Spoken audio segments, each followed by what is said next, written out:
Top 10 Kapamilya A-list star of 2024. Number 10, Bini.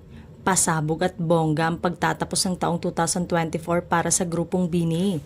Nanguna kasi ang Nation Girl Group sa mga streaming platforms sa Spotify at YouTube. Number 9, Don Bell.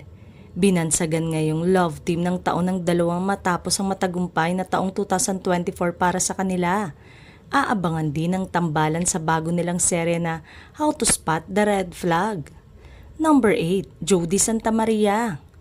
Matagal-tagal na rin si Jody Santa Maria sa industriya. May tuturing na ang Be Careful With My Heart ang kauna-unahang soap opera na pinagbidahan ng aktres. At nagsunod-sunod ang mga bigating serye nito gaya ng Lavender Field at kasalukuyang umeere. Number 7, Ann Curtis. Pinopromote na ni Ann Curtis ang Pinoy adaptation ng K-drama niyang It's Okay to Not Be Okay, ang kanyang comeback serye matapos ang matagal na panahon. Number 6, Piolo Pascual.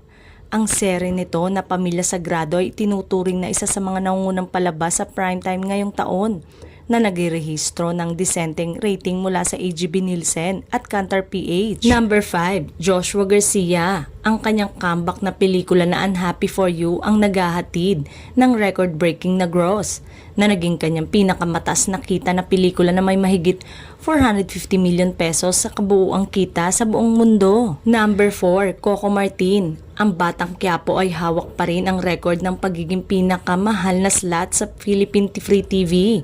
Napanatili ng Batang Quiapo ang pangunguna nito sa primetime mula noong unang season. Number 3, Kim Chu.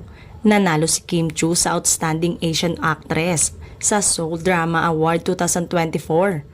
Ang What's Wrong with Secretary Kim, pinapanatili nito ang number 1 na pwesto nito mula simula hanggang finale nito.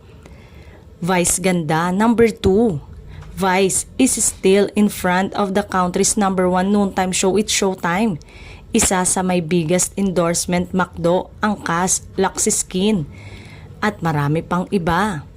Number 1, Catherine Bernardo. Nanalo sikat ng mga international na parangal at pagkakilala. Kasalukuyang hawak din ni Catherine Bernardo ang record bilang pinakamataas na gross income ng pelikula nito, kasama si Alden Richards sa Hello Love Again.